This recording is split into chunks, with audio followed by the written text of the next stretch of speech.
नमस्कार चौधरी साहब, welcome to my channel. Sir नमस्कार। बहुत बहुत धन्यवाद कि आप फिर दोबारा मेरे चैनल पे आए और बहुत बहुत शुक्रिया कि आपने हमें फिर दोबारा बुलाया कवरेज के लिए। सर मैं जानना चाहता हूँ कि जो इवेंट अब कल से स्टार्ट हो रहे हैं उसकी तैयारी पूरी हो चुकी है क्या? देखिए क्योंकि अभी मैं देख रहा हूँ कि काफ़ी बिजी और आप आखिर तक जा रहे हैं। ये ये लास्ट मोमेंट की तैयारी है सर, हाँ, बताएंगे थोड़ा सा। तैयारी देखिए, जो हमने मिनट टू मिनट हमने बनाया हुआ है उसके हिसाब से हमारी तैयारी लगभग कंप्लीट हो चुकी है। फाइनल टच हम लोग दे रहे हैं और जैसा आप लोग देख भी रहे होंगे हमारे पूरे वॉलंटियर्स अपने काम पे लगे हुए हैं और विद इन 2 आवर हमारी तैयारी कंप्लीट हो जाएगी। जहाँ तक बात टीमों की है तो टीमें भी 1-2 टीमों को छोड़ के, जिनकी ट्रेन लेट है उनको छोड़ के बाकी सब आ चुकी हैं। सामने टीमें बैठी हुई हैं, उड़ीसा की टीम सामने बैठी हुई है, तो वो भी सबको उनका जो रेजिडेंस हमने रखा हुआ है वहाँ सब चले भी गए हैं। अभी से आधे घंटे बाद यानी 1 बजे के आसपास मैनेजर मीट्स होगी, सारे मैनेजरों का सम्मेलन होगा जिसको माननीय पोस्ट मास्टर जनरल साहब संबोधित करेंगे। उसके जस्ट बाद 2:30 बजे प्रेस कॉन्फ्रेंस रखी है हमने, तो उस प्रेस कॉन्फ्रेंस में हम टोटल अपना डिटेल बता देंगे कैसे क्या हमारे इवेंट्स होंगे। गेस्ट हाँ, और सर कल मुख्य अतिथि कौन रहेंगे हमारे में से? मुख्य अतिथि संचार मंत्रालय डिपार्टमेंट ऑफ पोस्ट की जो खेल महकमा है उसकी जो सर्वे सर्वा हैं माननीय अलका झा मैम हैं, जो मेंबर बोर्ड हैं हमारी HRD एंड प्लानिंग, वो मुख्य अतिथि हैं।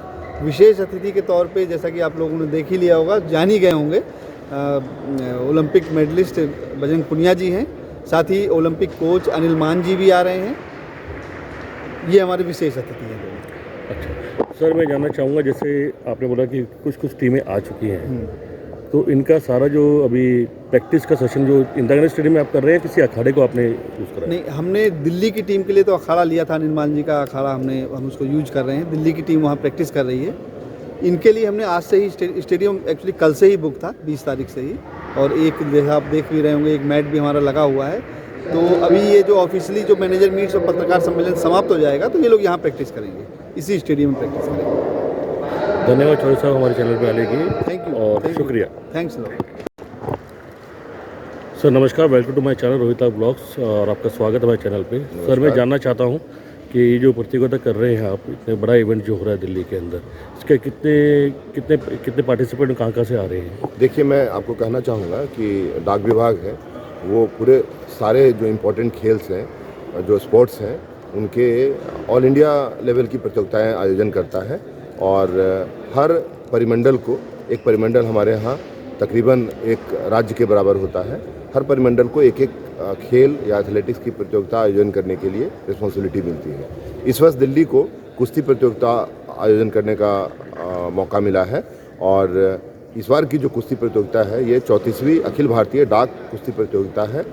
इसमें 11 राज्यों से, 11 परिमंडल से 101 टीम मेंबर्स आए हैं, जिसमें खिलाड़ी, कोच और जो हमारे पहलवान हैं उनको मिला करके आए हैं। और ये 22 से लेकर के नवंबर से लेकर 25 नवंबर तक ये प्रतियोगिता चलेगी। सर जो रेसलिंग के रूल्स हैं, रेगुलेशन, जो इंटरनेशनल जो रूल्स हैं, आप वो इस्तेमाल कर रहे हैं? बिल्कुल। यूनाइटेड वर्ल्ड रेसलिंग जो ऑर्गेनाइजेशन है, उनके जो रूल्स हैं, नॉर्म्स हैं, उनके हिसाब से ये प्रतियोगिता आयोजित की जाएगी। और जो हमारे यहाँ जो रेफरीज हैं या जो टेक्निकल एक्सपर्ट्स हैं और चीफ रेफरी हैं, वो सारे इंटरनेशनली एक्लेम्ड और रिकॉग्नाइज्ड रेफरीज और जजेज हैं, जो कि विभिन्न अंतर्राष्ट्रीय प्रतियोगिताओं में उन्होंने रेफरी और जज का काम किया है। उन्हीं के देखरेख में और उन्हीं के निर्णय के अनुसार ये प्रतियोगिता का आयोजन किया जा रहा है। और सर वुमेन रेसलर्स भी आ रहे हैं? वुमेन रेसलर्स, हाँ, इस बार पहली बार हम लोगों ने अभी हमारे आदरणीय प्रधानमंत्री जी का बेटी बचाओ बेटी पढ़ाओ है ना का जो मंत्र है, उससे एक क्लू लेते हुए, उससे एक दिशा निर्देश लेते हुए हम लोग जहाँ कहीं भी डाक विभाग भारत सरकार में महिलाओं को जितना हम ज़्यादा आगे आ सके सामाजिक श्रेणी में, हर क्षेत्र में, और उनको प्रोत्साहन दे सके, इसका हम लोग प्रयास कर रहे हैं। तो ये आज तक महिला पहलवानों ने इसमें हिस्सा नहीं लिया था। तो जब हम चीफ गेस्ट डिसाइड कर रहे थे तो क्लोजिंग सेरेमनी के दिन गीता फोगट मैडम को हम लोगों ने बुलाया। उसी समय हम लोग को ख्याल आया कि जब हम एक महिला रेसलर को हम एज ए चीफ गेस्ट बुला रहे हैं, उनका असली सम्मान ये होगा कि इस इवेंट के साथ हम जो डाक विभाग का जो कुश्ती प्रतियोगिता है उसमें हम महिलाओं की शुरुआत करें और उनको भी भागीदारी दें। आज देश में देखिए, हमारे जो आदरणीय सुप्रीम कोर्ट हैं, हमारे आदरणीय प्रधानमंत्री जी हैं, वो देखिए सेना में, एनडीए में, ऑफिसर्स ग्रेड में सब जगह बोल रहे हैं नहीं महिलाओं को दो और तुरंत दो।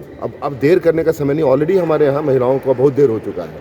तो जहाँ कहीं हम लोग जहाँ ऑफिशियल लेवल पे, इंडिविजुअल लेवल पे हम लोग कर सकते हैं, वहाँ महिलाओं की भागीदारी बढ़ाने का कोशिश कर रहे हैं और उनको समाज में इज्जत, जो शोहरत और जो उनका ड्यू है वो मिले।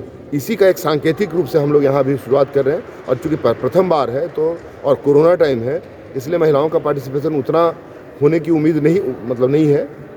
3-4 लोग ही आए हैं, लेकिन आप प्रोत्साहन पूरा दे रहे हैं। हाँ, लेकिन अब ये है कि ये शुरुआत है ना। Well begun is half done. कोई अच्छी शुरुआत जो है ना, वो आधा काम करती है। तो अगले बार से ये हमने शुरू किया है और जो अगला कार्यक्रम 35वां होगा, उसमें मुझे पूरी उम्मीद है कि महिलाओं की भागीदारी अच्छी तरह से होगी। सर, ये जो आपके जो दिल्ली के रेसलर्स हो गए, इसके लिए कोचिंग भी आप प्रोवाइड कर रहे हैं? कौन सा कोचिंग? हम लोग चूँकि आयोजक सर्किल है, परिमंडल है, तो जो लोग भी आयोजन करते हैं, आप देखेंगे जहाँ कहीं भी ओलंपिक होता है, जहाँ कहीं भी एशियाड होता है या कोई भी जो वर्ल्ड चैंपियनशिप होता है, तो उस देश की तैयारी उम्दा दर्जे की होनी चाहिए और लोग करते भी हैं, जिससे कि आयोजन का सफलता के साथ उनका टीम का रिप्रेजेंटेशन, विनिंग कैपेसिटी बढ़े। तो हम लोगों ने भी इस बार जैसे ही हमें ये कुश्ती प्रतियोगिता मिला और कोरोना का जो नियम है उसमें कुछ हमें जगह मिला कि हम एक्टिविटी कर सकें, तो हमने अपने जो टीम है हमारा दिल्ली का, उनको हम पिछले 1 महीने से प्रॉपर जो रेसलिंग का अखाड़े में जो कोचिंग होती है, उनका फूड, डाइट, है ना, प्रॉपर कोचिंग जो इंटरनेशनल लेवल के हमारे पास उपलब्ध है, जो हमारे ओलंपिक कोच हैं उनका गाइडेंस भी हमें मिला है। तो उनके तरफ से हमारी तैयारी अच्छी है और दिल्ली का टीम भी निश्चित ही एक अच्छा स्थान प्राप्त करेगी और मेडल्स लेगी। और सर, जैसे आपने बताया कि आप ही 1 महीने से देख-रेख कर रहे हैं आपकी जो मतलब पोस्ट के हिसाब से, तो जो दिल्ली से बाहर के लोग आएंगे तो उनका सारा चीज़ें आप ही ऑर्गेनाइज कर रहे हैं यहाँ पे? उनकी प्रैक्टिस वगैरह क्या यहाँ पर ही होगी या किसी अखाड़े में? नहीं, वो मैच यहाँ होगा। वो लोग सब प्रैक्टिस करके आए हैं और जिनको अभी 1-2 दिनों में जो प्रैक्टिस करने का जो अगर समय चाहिए, अगर विलिंगनेस आएगा, तो दिल्ली में तो कई अखाड़े हैं। जी जी। और हमारा जो कुश्ती का जो ऑर्गेनाइजेशंस है, हमारे जो प्लेयर्स हैं, ऑलरेडी जो हमारे प्लेयर्स हैं डिपार्टमेंट के, जो पहले पहलवानी में भाग ले चुके हैं और अब वो उम्र के चलते नहीं ले सकते, वो सब एक्टिव हैं और बहुत ही अच्छा हमारा संबंध है कुश्ती ऑर्गेनाइजेशन से और अखाड़ों से। तो पूरी व्यवस्था है, जो जितना लाभ लेना चाहेंगे हम उनको प्रॉपर इंटरनेशनल लेवल का प्रैक्टिस का मुहैया कराएं। और आजकल के जैसे ओलंपिक्स में हमारे रेसलर्स ने काफ़ी अच्छा काम करा है, तो उसको देख के मेरे ख्याल से यंग जनरेशन काफ़ी आगे बढ़ के आ रही है। इसके लिए क्या बोलना चाहेंगे? ये सब हमारे हीरो हैं, नायक हैं। बिल्कुल। जो देश में पार्टिसिपेशन करते हैं वहीं से वो नायक हो जाते हैं।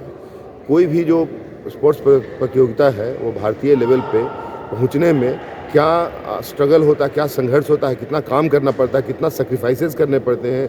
एक छोटा चीज़, एक छोटी दवा खाने के पहले सोचना पड़ता है ना, अपने को फिट रखने के लिए बहुत पसीना, मेहनत और सेक्रीफाइस करना पड़ता है। तो वो तो जिस दिन से संकल्प कोई खिलाड़ी लेता है कि हमें जाना है, उनका रूप रंग, है ना, पावर जो पूत हैं उनके पाँव पालने में ही दिखने लगते हैं कहाँ जाएंगे। तो वो हमारे उसी दिन से नायक हो जाते हैं। और ख़ास करके जो हमारे पहलवान इस बार भी ओलंपिक में हमारे भारत देश का जो नाम ऊंचा किया है, गौरव किया है, हम उन सबों को बुला भी रहे हैं। जो हमारे ओलंपिक कोच हैं उनको हम एक दिन चीफ गेस्ट रख रहे हैं। जो हमारे गीता फोगट मैडम हैं, जिन्होंने पहली बार कॉमनवेल्थ में इंटरनेशनल ऑर्गेनाइजेशन में गोल्ड लिया था, हम उनको चीफ गेस्ट में बुला रहे हैं। तो ये सब हमारे देश के नायक हैं। इनको देख करके हम लोग को इस उम्र में भी स्फूर्ति आता है और जो आने वाला जनरेशन है वो देखेंगे, मीडिया और का कवरेज होगा, आप लोग कवर कर रहे हैं, तो ये सिर्फ यहाँ देखेंगे वही नहीं है, इसका बाहर तक जाएगा और लोगों को लगेगा कि नहीं, ये भी एक फील्ड है हमारे यहाँ। अब जब देश में समृद्धि आ रही है, देश में विकास हो रहा है, तो हम और क्षेत्रों में विकास कर रहे हैं, इकोनॉमी में मजबूत हो रही है। तो अब जिस देश में स्पोर्ट्स काफ़ी ऊंचा होता है, सम्मानित दृष्टि से देखा जाता है और बच्चे उसको एज ए प्रोफेशन लेते हैं, वो हमारे विकास का एक पैमाना होता है। बिल्कुल, क्योंकि वही देश खेल में अच्छा करता है, उसी में ज़्यादा लोग भागीदारी करते हैं, जिनका बाकी सब आर्थिक तंत्र, सामाजिक तंत्र मजबूत होता है, तभी वो उभर के आते हैं। तो अब ये हम लोग आगाज़ दे चुके हैं इंटरनेशनल स्तर पे, और डाक विभाग भी एक छोटा सही गिलहरी प्रयास हम लोग करने की कोशिश कर रहे हैं कि भारत के इस उभरते भारत के, नए भारत के, सशक्त भारत के, प्रधानमंत्री के सपनों के भारत को कितना मजबूत बनाने में, तेजस्वी ओजस्वी बनाने में हम लोग भी उनके साथ पूरा जोर से उनकी सहायता में उनके हाथ मजबूत कर रहे हैं। धन्यवाद अशोक जी हमारे चैनल पे आने के लिए, और आपका इवेंट कल जरूर कवर करने आऊँगा और आपसे दोबारा मुलाकात करूँगा। धन्यवाद। जय जय हिंद। हिंद। जय हिंद।